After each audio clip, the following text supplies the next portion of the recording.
Welcome to the podcast. We talk about all the things that are hidden in the shadows. This is Isaac. On this bonus episode, I'm joined by Bruce Burnett from Tombstone Para Con. Bruce, how you doing? I'm doing fantastic. How are you doing today? Good. It's like I was saying, we were talking earlier. It's finally, good to talk to you. We've been trying to get this interview going for a while now. I got to tell your listeners, we've set this thing up several times. One time you had a problem at your house. The next time I look on my messenger and it's like, hey, are we still on? And it's like way past the time. I'm like, oh my God, I'm an idiot. So glad to finally be able to get with you and talk about all that's tombstone and hauntings and Paracon and all that kind of stuff. Yeah, for starters, you run the Tombstone Paracon that goes on there. Yes. So we had our first annual Tombstone Paracon this last May. And, honestly, we had never done one before. We didn't know if we were doing well. We had never done it. And we had a guy named Greg Lawson, who's goes by the thing, the paranormal detective. He's on like Dave Schrader's podcast and stuff like that. And he's been to like 100 Paracons all over the world. They flew him to Impaler's Castle for a Paracon. And he goes, I got to tell you, I've been to like 100 Paracon. He goes, the Tombstone Paracon is in my top two. And I'm Nice. like, oh, that's pretty good. He goes, especially for a first time. I said, oh, well, next time it'll probably be worse. And how long has the Tombstone Paracon been going on? Last May was the very first one. Oh, so you just started doing it. Right. And the next one comes up. We are doing some stuff in October with Global Ghost Hunt, where we're going to have some live streams one from Boot Hill Graveyard and one from what I know as being the Emmett Kelly House, but it's currently known as Silver Spur Homestead. And that's a pretty well-known house that has activity. And those will be streaming. I know Boot Hill Graveyard is going to at globalghosthunt.com on October 26th because it's the anniversary of probably the most famous Wild West gunfight in the world, the shootout at the OK Corral. And all the guys that died in that gunfight at Boot Hill. So on the day of the anniversary, we're going to do a stream from there. But then the second annual Tombstone Paracon will be in April, and that's going to be April 28th through 30th. So we're already into the planning of that. I think we're going to try and put tickets up for that once we get all our speakers thing set and locations. I'm thinking Halloween might be a cool day to do it. We sold out of our VIP tickets last year in like an hour and a half. So we're looking forward to the event again this year. That's awesome. I've never been to a Paracon myself. Hidden the Well, chat. you know what? And I gotta be honest with your listeners. So I've been interested in the paranormal a very long time, from when I was a teenager. And paranormal team, we get a lot of paranormal teams that come and visit town. And I'm sitting having coffee guys at the Crystal Palace Saloon up on the upper deck where you can actually look down historic Allen Street. And I'm sitting there and she looks at me and she goes, why don't you guys have a Paracon? And I'm like, I don't know. You tell me, why don't we have a Paracon? And she goes, well, I don't even know what a Paracon is. And she goes, do you know what a Comic-Con is? I go, yeah, I've actually been con. She goes, it's kind of like a Comic-Con, but about the paranormal. Ours is a little like a Comic-Con and more like a festival just because of the way Tombstone's laid out. We don't have a John Convention Center or anything like that.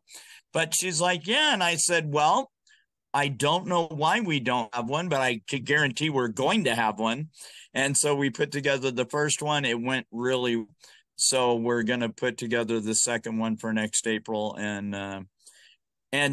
one I threw was the first Paracon I had been to as well, but it was so cool. You get paranormal vendors and speakers, and I think we had like 12 or 14 places to invest. It was quite a thing. That's awesome. Now, Hidden the Shadows has only been, well, around for about 3 years now. And there's not much Paracons going around North Carolina. I believe there might be one in Well, Raleigh every now and then, but not 100% sure. right, right. And, different areas, when I started researching it, the very first person I talked to was this gal in Las Cruces, New Mexico. And I was asking her, I'm like, well, what was your experience? Because the city here is putting it on, right? So it's like the last thing I want to do, because I work for the marketing department of the city, the last thing I want to do is really screw something up and, lose money or something. So I said, well, how did it go for you? And she goes, oh, yeah, we lost about $10,000. And I'm like, oh, sunk most of their money. And we don't have to do that. We do have a hall.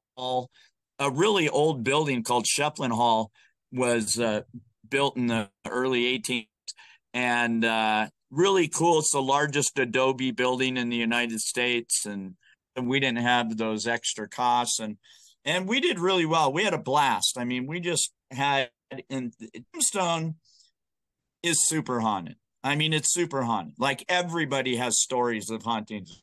It's crazy. Did you do any paranormal investigating yourself? Oh yeah. Oh yeah, yeah, yeah. And so actually, we had brought in a number. When you have 14 locations for investigation, it requires you to bring in a bunch of paranormal teams, right? Because we have to have people that are not necessarily our employees per se, but people to help. Not normal investigators. So there's a lot of people at Paracons that want to go on a ghost hunt, but they've never done it before. So we need people that are pretty good with working with the public so they can take people on these hunts. And what we did is we allowed those teams, as a thank you to them, to go and investigate a couple places that people normally don't get to go, which was Boot Hill Graveyard at night and Shefflin Hall. And those are both owned by the city. But, you need permits to go to Shefflin Hall, and they just don't really do that very often. And so I went on all the investigations at Shefflin Hall, and I'll tell you what, it didn't matter what time of day it was. We did some stuff in the morning, we did it in the afternoon, we did it in the evening, and every single time there was evidence. We have a kind of a traveling spirit, like a spirit not only found in one location. She's sounds like about an 8 or 9-year-old girl. She's we call her Emma. I do not know if that's her name, but she'll have fairly long involved spirit box conversations, not like the couple of word things like, sentences, and intelligent responses. And one of the teams, I hadn't met them before, and they were down in the basement. I was with other people on the main floor. They came up, they said, oh my God, we were talking to this girl and she was answering questions and this and that, probably Emma. And they said, oh yeah, but we couldn't talk to the other spirit. And I said, well, who is the other spirit? And she goes, well, Emma kept telling us to say hi to Bruce. And I had never met these guys. And I'm like, oh, my name's Bruce. I go, I don't think she's talking about a spirit. I think she's talking about me. And in the scheme of things, Bruce isn't the most everyday name. I mean, I know a million Marks and Mikes and Steve Johns, but in my entire life, I've never personally met a guy named Bruce. So it's fantastic. And I've done, Birdcage Theater and Boot Hill Graveyard and the Tombstone New Cemetery, which they call it the New Cemetery, but it dates back to 1884. And I've done some investigations in some homes here as well. You still investigate now? Oh yeah, yeah, yeah. Well, I've been interested in a long, yeah. Any places recently you've gone to? Well, the most is Shefflin Hall. Actually, that's the most recent, and that was about 2 months ago because taking up a lot of my free time because I work full time anyway. And then when we throw on we have to plan everything, speakers, vendors, food trucks, locations, and all this and logistics and all this stuff needs to get figured out. So we're already working. It's cut back on my free time. So the last time I investigated was in May, and I know we're at the end. So it sounds like, oh, this guy doesn't go very often, but I just get packed with stuff to do. If I was tired, I'd probably do it more often. Yeah. I mean, I always try to find times to investigate with my team because besides doing the podcast, we do have a paranormal team called Shadow Walker Paranormal. And we do investigations locally around here on the East Coast or East North Carolina. You guys get good stuff back there? we, I It's mean, on a location, right? well, yeah. There's places we find that we didn't think would be terribly haunted, but end up finding out that it has a lot of dark stuff that it's attached to the land. Now, But see, that's an interesting thing about Tombstone. When you talk about like dark energy, we have like none. There's like no dark energy. Whenever you get something with spirit here, it always seems like they're more than happy to talk to you, right? It's like we never get like these weird dark vibes or anything like that. And a lot of people in Tombstone died fairly violent deaths, whether they were mining accidents, dynamite charges went off early and blew guys to bits, or whether they fell down a mine shaft, shot in a gunfight, or at one of the saloons. A lot of people had some horrific ends. But and because a lot of these guys, I think when they were alive, they were pretty dark. And now that they're passed, they don't seem to be anymore. So it's kind of weird that way. so no one's ever been like grabbed or pushed or knocked over or like attacked in any way. Well, there is the bird cage. Now, the bird cage, which I've never experienced anything in there at all, but the bird cage has had a lot of TV shows. They always rank it as one of the top 10 most haunted places, something like that. I don't I can tell you there's other places in town that have more activity than the birdcage, but the birdcage is a popular destination. And when and I'm neither nor there with this show. I'm glad for the show because it really brought a lot of people into the paranormal. But Ghost Adventures, when they were taken to birdcage, the one gal that was leading them around, they were on a staircase, and she pretty obviously got pushed. But the problem was she's falling down the stairs right past all the guys, and none of them even tried to catch her. She goes, oh my God. She goes, I'm falling downstairs, and none of these guys reached out there to even stop me. And I'm like, oh, yeah. But she said that she felt like she got pushed. But she said at other times she's had her hair pulled, she's felt hands on, that kind of thing, but she's never been pushed before except that one time. Interesting. Yeah, because I remember watching that episode of Ghost Adventures when they were in Tombstone. They did the OK Corral and did the Birdcage Theater. Yeah. Yeah. When we do the Para Con this last year, we did the silver mine, the good. There was a lot of miners that died down in the mines. We did the silver mine. We did the OK Corral. We did a ghost bar crawl that did like Doc Holliday Saloon, Wyatt Earp's Oriental, the New Cemetery. We did Boot Hill Graveyard. We did Undertaker Espresso. Did the Tombstone Hotel and Arcade.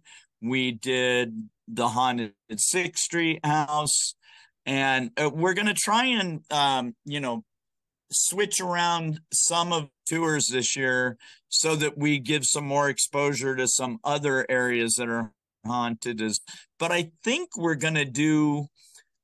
trying to arrange for like maybe different live stream investigations from Tombstone during Para Con that'll go on that global ghost hunt .com page. So that'll be pretty cool as well.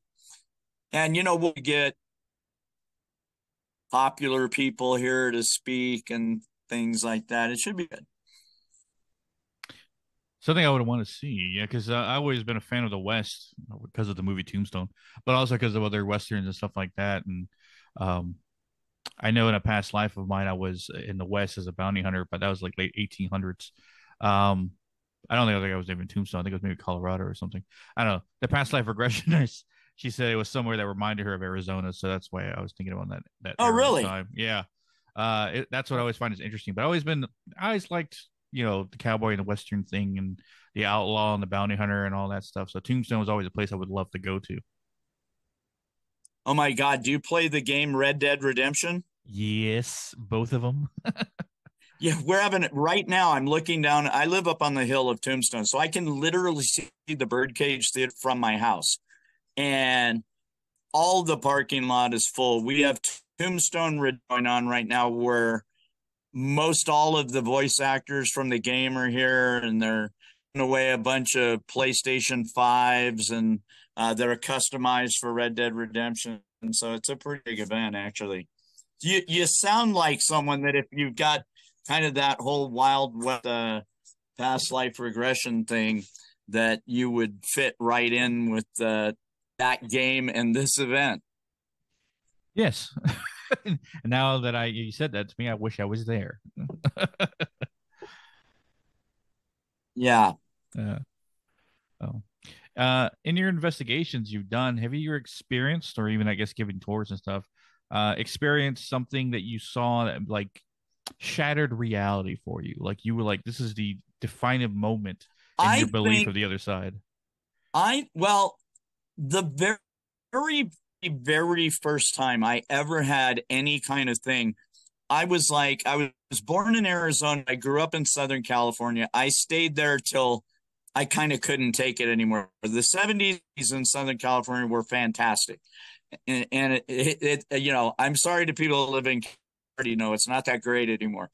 But my brother lived in Orange County, and I went to go to at his house, and he had like a little 2-bedroom apartment. It was at the top of these stairs, and I'm like 16, right? So I'm kind of hot to trot for any girl to see. And as I'm walking up the stairs, this girl comes walking out of the door. She walks on the stairs, doesn't look ethereal. You can't see through her, just like a girl. Now, it was kind of weird because it was the whole blonde girl in a white dress. But, you know, I'm just like, wow, she's really hot. I need to it is. And I go into my brother's apartment and I'm like, who was that girl? And there's like maybe 15, 16 people in there, not that many people. And everyone's saying they her. I'm like, it's impossible. You must have seen her. She's in a white flowing dress and she's blonde hair. And they're like, nah. And, honestly, this is many years now, but back then I was probably, been smoking weed or something. But I'm like, see how you guys couldn't have seen her.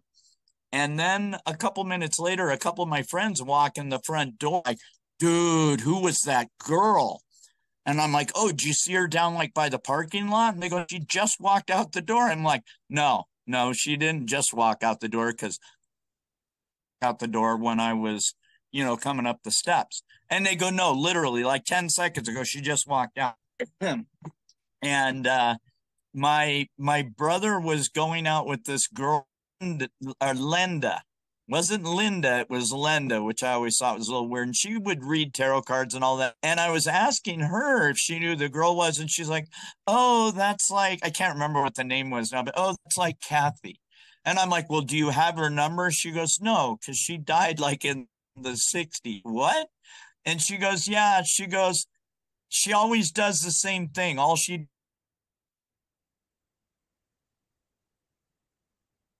kicked it off for me.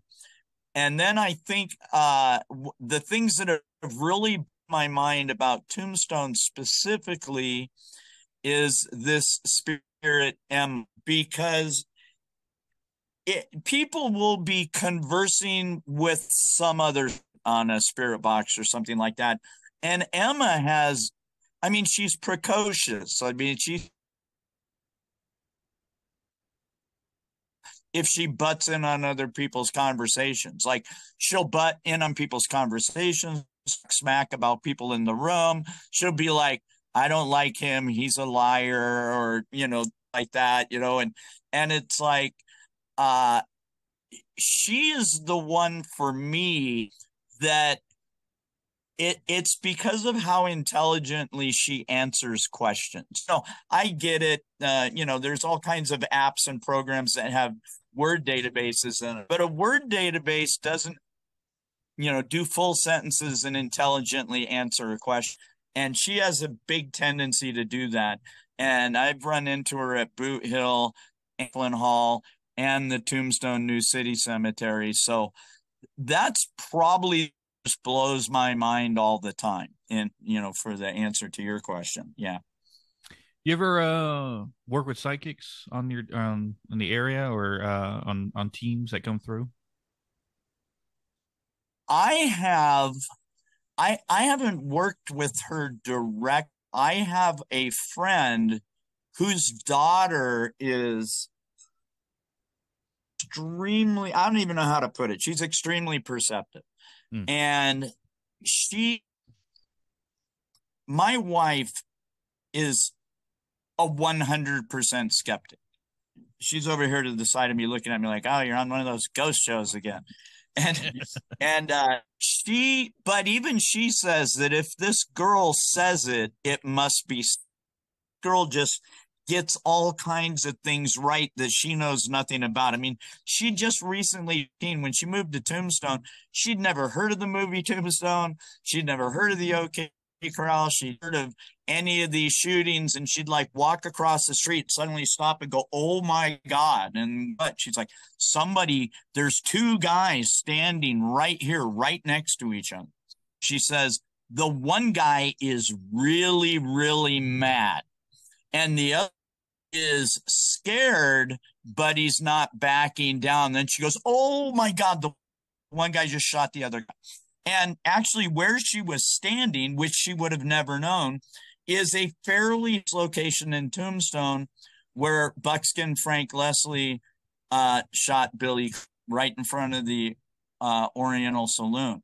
And so it's things like I would love to get her to go out on things. The problem is, and the reason why she's super believable too, is she doesn't really like the ability. It's not her thing. She's like, it kind of bugs her.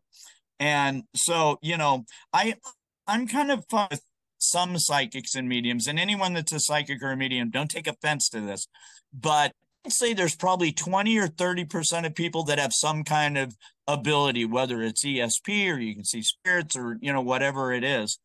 But, the problem in the paranormal field, there's 60 or 70% of the people that are out to make some money with it, and that's, they might make claims have. So I'm all about people that actually have ability. I'm just not there with as many people that say they have ability as, they're probably.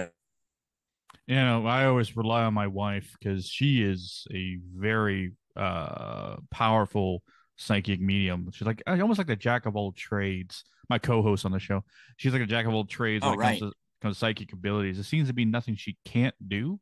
But she's the ultimate lie detector when we come across other psychics or people who might think they have abilities. She can sense it about them and know a yes or yay or nay on it and stuff like that. But that's one thing special about my team is that everyone on the team has abilities to help within an investigation and stuff like that. So we're very unique in that Right. sense. Yeah, and I haven't been able to convince this girl to go. Been with other teams, like we have a team in town here, Flats Paranormal, which most people would look at and go, what a weird name for a Goose Flats. But actually, for some reason, which I do not know the background of, was called Goose Flats at one time before it actually became. I don't know why. I've never seen a goose here, but Goose Flats Paranormal husband and wife team, kind of like you guys are. And Brian, his wife Bree, is very empathic and very along those same kind of a jack of all trades, like you were saying about your wife. Well, her main gift, which really scares the crap out of a lot of people, is she can remote view into any location she wants to, and she can Oh, communicate. really?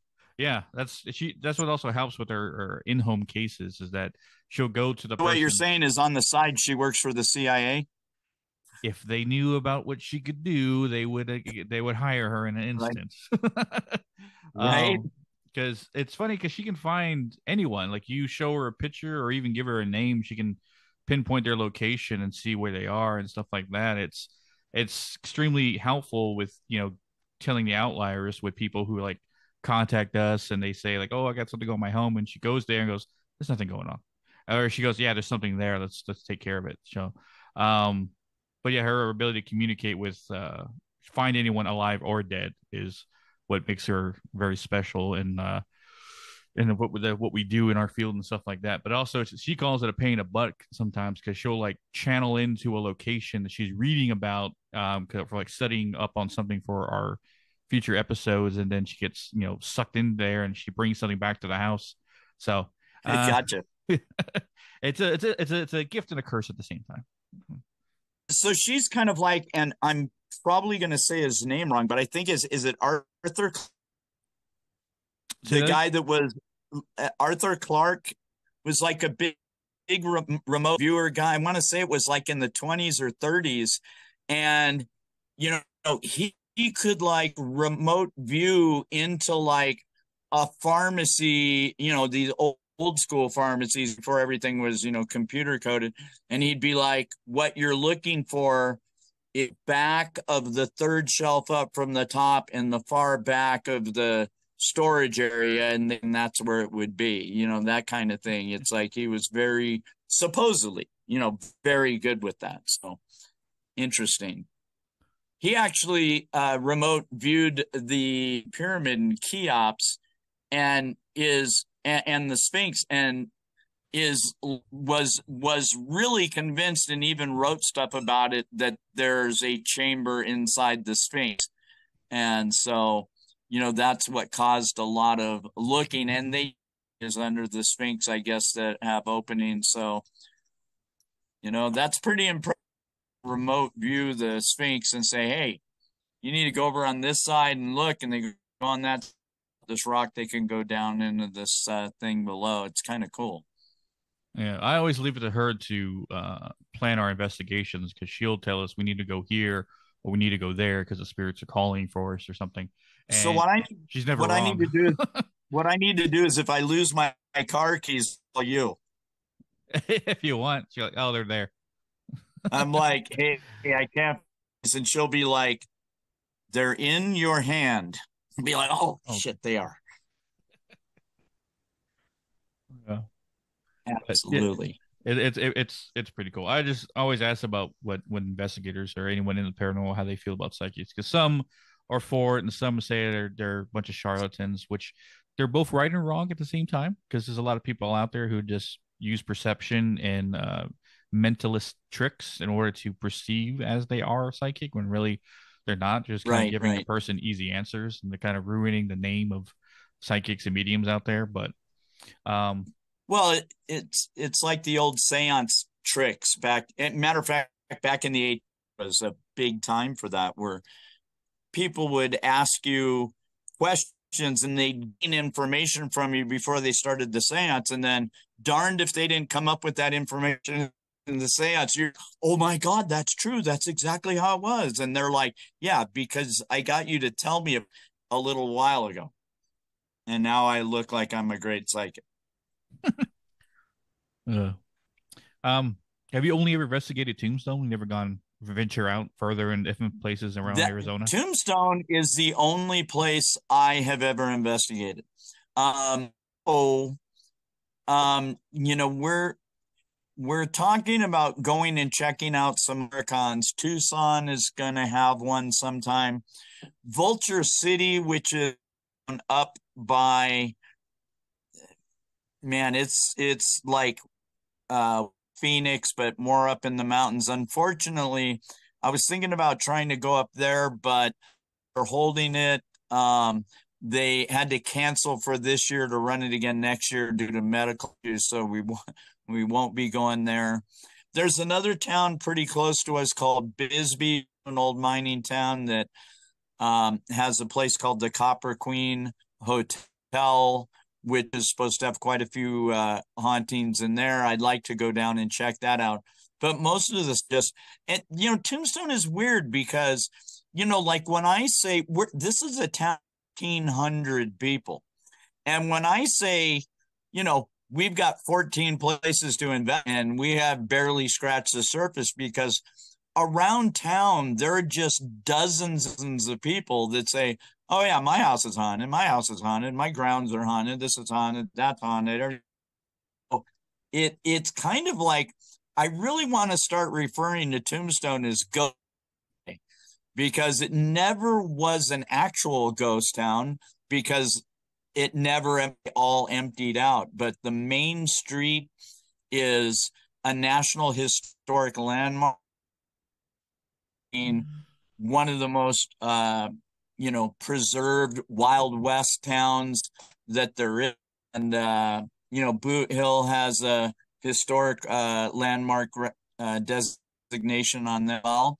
And having that much history in this small Tombstone's like it's about a total of about maybe 4 blocks if you add where the veteran of foreign wars there. But it is a lot of accidental and on purpose deaths in town and for a small area. So there's a lot of hauntings here. Well, I would say as much because Tombstone being a town the way it was with the gold rush and outlaws and probably a lot of gunslinger fights and stuff like that and murders happening, but people probably didn't know about or didn't get recorded.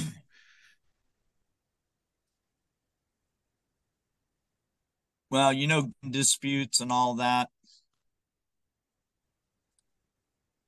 Yeah, I would I just have like. all of a sudden I don't hear you at all. Can you hear me? Now I do. Okay. Okay. Like, oh, Tombstone, interestingly enough, not a gold mining. Like, I mean, they did find small amounts of gold, but this was all silver, big silver thing. Well, I always thought because it's near California in the area that majority of the gold rush was going on around that entire area, and Tombstone kind of popped up Well, like a pit stop yeah, town almost.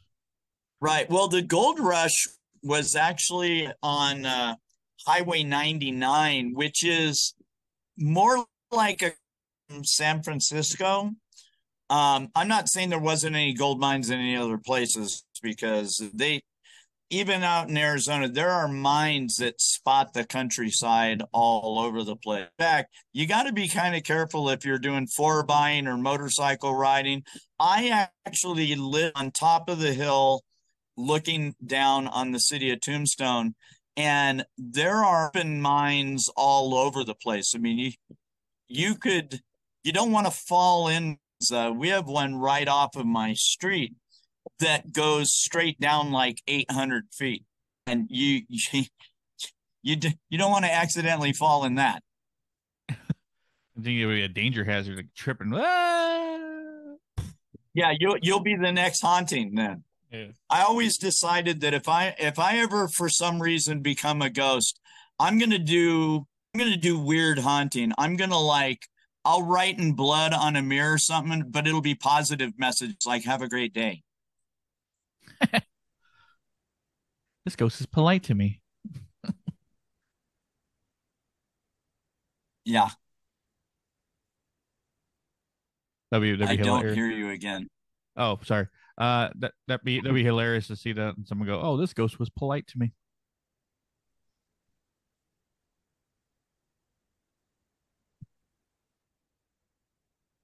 Problem. Bruce, can you hear me? I just heard you say Bruce. I didn't hear anything before that. Oh, geez. Internet is really bothering me. Yeah, we're actually pretty fortunate where we are, as we have a Wi-Fi tower that's like 150, so we probably have the best internet connection in the area. Oh, that's lucky. It is. One other question I remember I always try to ask anyone within the paranormal is what is your hope or goal with the paranormal? What do you want to Well, see paranormal investigators or the society itself do with the paranormal, like accept it or be more scientific with it or look more into it? I'm, I've always been a big one for the science of it, right? Anytime someone can come up with something that, you know, makes something believable to the general public, I'm all for that. But I used to laugh. I can't remember the name of the show. I want to say it was Tennessee Wraith Chase or something. And at the end of every show or during the show, they'd go to Home Depot and they'd a ghost catching trap, and I'm like, okay, I mean, it was interesting. Like, all right, well, see if you can catch a ghost. But every time there's things like SLS camera, technologies that we didn't have before, spirit boxes, and even as the things as EMF detectors and things like that, and motion detectors. As time goes on, I believe those will get better. And I'm hoping for the time, because half the people look at you like you're nuts when you start talking about this guy is off his rocker. And it would be nice to see a time people be like, oh, it's really a thing. It's kind of like the whole UFO thing. There are millions of people that say absolutely, they absolutely exist, and there's other people that are like, no, they absolutely don't. And, there's been a lot of stuff in the news lately from the government about, the more scientific effort is put into really thing in life, the easier it is to prove the. I'm all for that. For personally, I'd like to see Tombstone it's just such a haunted location, but it's mostly West history. And I'd like to see it get kind of an equal look at paranormal, because I've never been in a location that has this many in like a 2 or 3 block area. It's ridiculous. Yeah. I always hope that science starts accepting the idea of the paranormal, but at least adding more technology to it to start proving its existence. I hope you're not going to hear this. I actually have a mining tour bus driving by like I said, we live in the mining district. So we have, these guys do ghost tours sometimes, not where they go on investigations, but they'll take people past all these different locations known to be haunted. So, No worries.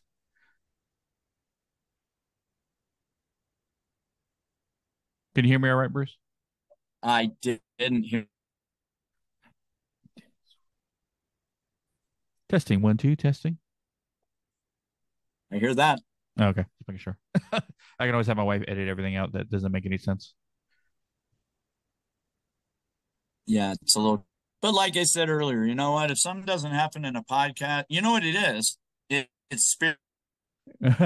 That's what one of the old psychics on my team, Mike, he would those say. It's like they don't want anybody to hear anything. They're trying to stop you. Right. We get a lot of people that will, especially like with Emma, they'll say, do you, we'd like to talk to you if you'd like to talk. And Emma will be like, I like to talk. And it's kind of answer like intelligent responses where you're like, oh, wow, that's really intense, because you're using a technical app and suddenly it's answering you with giving you the answer to something you just talked about. It's very interesting. The only other I get a time, kick out of that. the only time I remember communicating with children spirits, which is always iffy because you don't know if it's a demon portraying itself as a child. Um, And I've heard that a lot, um, but I don't think that's the case. But in Tombstone in the 1880s, at Boot Hill, there are there that died of things like yellow fever and diphtheria and things that no kids die of today. But there was two kids called the Brady trying to save the other one from drowning. They both drowned in the San Pedro River, and there's there's kids is there's a lot of kids that are under 1 year old. I don't really expect to have any conversations with, but there's quite a few buried in Tombstone. It was a rough time to be a child. I would say so. Um, but my one encounter with a child spirit was a girl who apparently died at a location by being kicked in the head with a horse. She died like the age of like 12, I believe. Um, and she was always very friendly to anybody who came to the location. I think it was an Octagon House uh, in uh, in Hubert, North Carolina. The woods outside is where we find her and stuff like that. And she's very friendly. You can always hear her over the spirit box.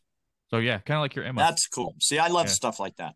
Well, and in Tombstone, believe it or not, I mean, it's buried at Boot Hill that died because they fell off a wagon and the wagon ran over their head, or they were thrown from a horse and hit their head on a rock, or, we've got guys that in wood, there was a lot of camps, and it's weird because we're in the desert, but we're also at 5,000 feet. The mountains around here that don't look like they're that tall are actually all like, 8,000 to 9,000 feet, because they're only like 4,000 feet tall, but feet. So there is areas that actually have a lot of pine trees and things that are from Tombstone. And so there were guys, killed in lumber accidents. There was a number of people that were killed by Apache here, and from horses and drowned in the river, and killed by mining blasts. So yeah, a The crazy stuff, million ways to die in the West going on right there. dude. It's and actually one of probably the most popular lean spirits is not even in anything that's on Allen Street, which people think it's Virgil Earp. Now, Virgil Earp died in Tombstone, but they did do an assassination attempt on him out at the OK Corral, and they maimed him for life. He was unable to use his arm for the rest of his life. And people see him walk from the Orient, what used to be the Oriental Saloon, now it's Wyatt Earp's Oriental Saloon and Theater, and to the Crystal Palace. And both of those buildings were there in the 1880s. And lots of people, they'll say, oh, I see a guy in pier dress, which is not unusual in Tombstone. A lot of people walk around town like they're in the 1880s. They'll be like, oh, yeah, I saw this guy's in 1880s dress, and he walked across the street. You can't communicate with them. It's kind of a residual spirit. And I haven't really seen him yet, but I have personally talked to dozens of people. Was a cop, and and cops are trained to be observant. He goes, I saw this guy. It was kind of late at night. No reason he should have been there. The Oriental closed at 12, and this was about 2 a.m. And I just wanted to see who this guy was. And he goes, he just looked like a guy. And he goes, and I got to the corner about 3 seconds after this guy would have got to the corner. He goes, I looked to the side. There was nobody. There was nowhere for anyone to hide. And he's like, I'm like, was it a ghost? He goes, I'm not going to say it was a ghost. He goes, but I'll tell you what, I could not explain what it was. I could not explain it disappeared. That's interesting. We also have a woman. We also have a woman in white that is often on Allen Street, which is not associated with any particular or anything. People just see her walking down the street. And I had someone send her in front of the OK Corral, which is, it's very ethereal and very apparition like, but I was an artist for a long time. You can do a lot with Photoshop, but at the same time, if it's an actual image that someone took, it's pretty effing impressive. I would say so. Yeah, it's pretty cool. Very Hey, cool. I was wondering. I always ask this, especially people that I guess I first meet through the paranormal world. How did you hear about Hidden in the Shadows? Facebook. Ah, On Facebook. What I did is because of course we have Tombstone Wild West Para Con page on Facebook, and so I try and follow, like and follow different casts, different teams. I follow God, I don't even know. I probably follow like 40 or 50 paranormal teams. And I have a soft spot in my heart podcast. We were talking before the show. We had nothing to do with the paranormal, but I did a podcast on being in recovery. I've been sober for 33 years. And so I have a soft spot in my heart for podcasts. And then when it's a podcast about the paranormal, all the better.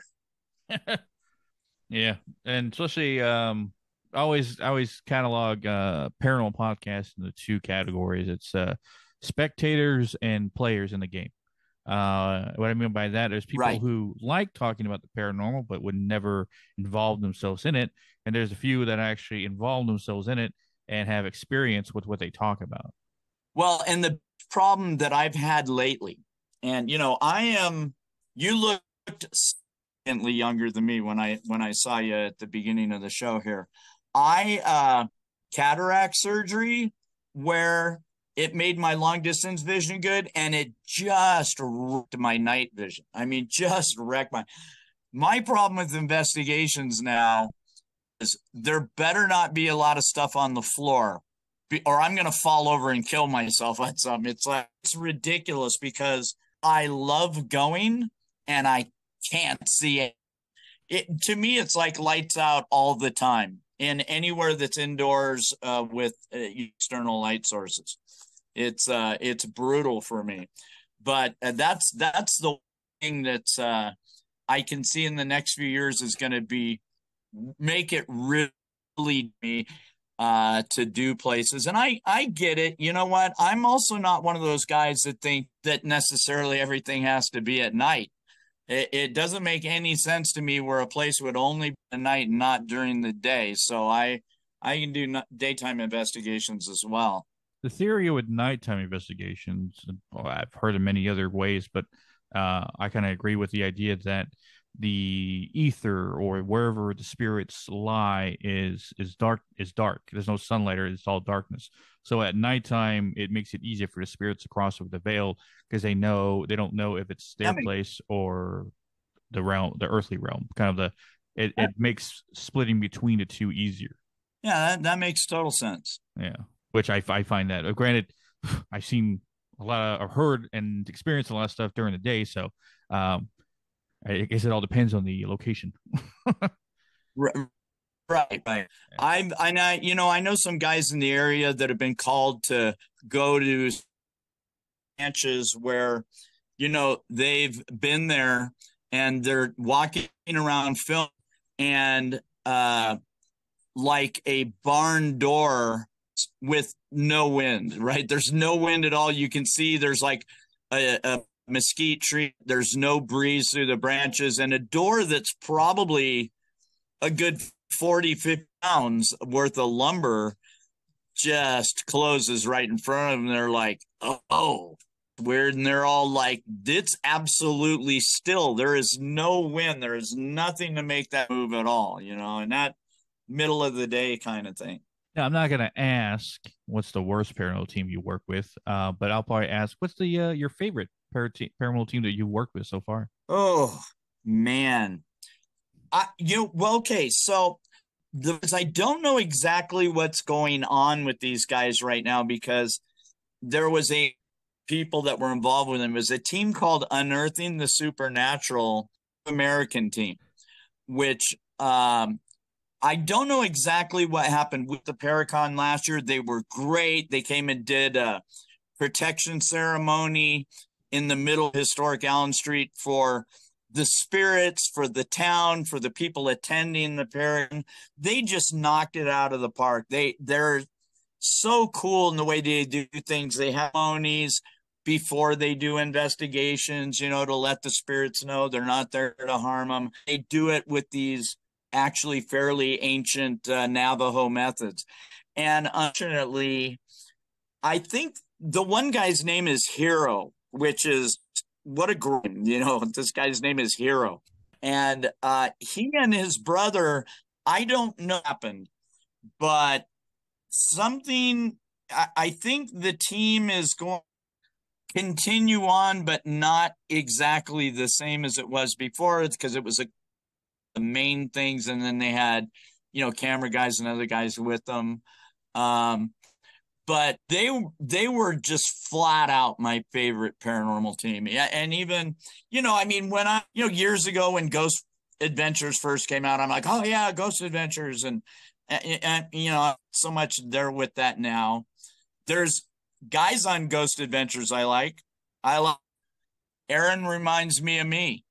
You know, hey, go down in the basement. Why do I have basement by myself? Zach, why don't you go down there? You know, that would be me. I'm like, you want to send me self to the basement. Why don't we all go to the basement? You know, and you know what? There was another team that was a TV team that I really liked. I thought those guys were fantastic. Can you say that one more time? You kind of went out for a second. Ghost Bros. Ghost Bros. Yeah, it was these three black guys in Atlanta, and like they'd meet at this barber shop and they'd set up these investigations. And the one guy would always say, look, let me tell you something. He goes, honestly, if something really dramatic happens in a room, he goes, the very first thing I'm going to do, is it going to be get evidence? No, it's going to be run. He goes, I'll go back in there and try and get evidence. He goes, but let me tell you, if something the first thing I'm going to do is run. And I'm like, I get that. I get that. I've never been dramatic enough to make me run. But if something super dramatic, I could see myself running. Of course, I get running into a wall now because my night vision's not great. Have you ever witnessed something that a psychic or a medium or someone in any paranormal team did that really like blew your mind? Like, holy crap, how'd you do that? Well, I'll tell you, one used to be a place in town where Undertaker Espresso is now, and there was a gal, she used to have a thing there called Sisters Paranormal, and she and her would do all kinds of ghost hunts. They used to run ghost hunts at the Birdcage and all these different things. I went in there one day and with my totally skeptic wife, and the gal, and gosh, I can't remember her name, but she was one of the gals from, and she looks at my wife and she goes, wow. And my wife goes, what? You're super receptive. And my wife goes, oh, she goes, I'm not, 100% skeptic and this and that. And this girl looks at her and goes, just because you're skeptic doesn't make you not receptive. She goes, you get, and then she looked at me and she goes, oh, receptive too. And I go, yeah, I'm like, but it's rare that they happen directly to me. And she goes, do things happen to people around you? And I go, yeah, all the time. And she goes, yeah, well, that's part of that too. She goes, just because you don't feel the hand in your back, if the person feels it next to you, it could be because of you. And I'm like, oh, I thought of myself as being, psychically receptive, and I don't get those kind of vibes. But according to her, she's like, yeah, but if it happens to, and my wife has things happen to her, have had things happen to her on a pseudo regular basis. One time we were at the Oriental Theater doing karaoke, right? And like I was telling you, after pandemic and Tombstone was super fast. I mean, we were only closed for 3 weeks. So, And we were doing karaoke at the Wyatt Earp's Oriental Saloon, and my wife suddenly spins around. She goes, "Oh my God, someone just put their hand on my back." And I'm like, "Honey, you don't have anybody within 20 feet of you." And she goes, "Oh yeah, yeah, it must have been a muscle spasm." And I'm like, having a muscle spasm often feels like someone just putting their hand on your back. She always has a thing where it's something else, or it's she doesn't give the thought that it's paranormal at all. But I got to tell you, I've had people put their hand on my shoulder. That does not feel like having a muscle spasm, no matter how you slice it. Sounds like a typical horror movie mom. Oh, it's just the wind, or it's birds in the attic. Oh yeah, you got to love the horror movie gal. Oh, not only am I gonna walk outside alone into the woods, I'm gonna be stressed too. No. Well, Bruce, I appreciate you coming on, talking all things Tombstone, and sharing more information with it and stuff like Oh, that. absolutely. Uh, Well, and let me throw in a couple things here. okay. Just people are ever interested in coming out to Tombstone. There is the city has a website called discovertombstone.com. They also have a Discover Tombstone on Facebook and Instagram. It's really good for if you're ever planning to come here, right? There's all kinds of information and events and activities and all of that stuff's there. Like I said, there's also a Facebook page. There's also one for discoverboothhill.com, the history of Boot Hill Graveyard and some cool old photos. And they've even got, I don't know, some kind of thing where you can buy Boot Hill, whatever, shirts and coffee mugs. But we also have tombstoneparacon.com. That's for the Tombstone Wild West Paracon, one.com. And of course, we have a Tombstone Wild West Paracon page on Facebook. And what are your socials if you want to plug them out there? My personal ones? Oh, no, no, necessarily. Uh, Nah, don't worry about that. yeah, you know what?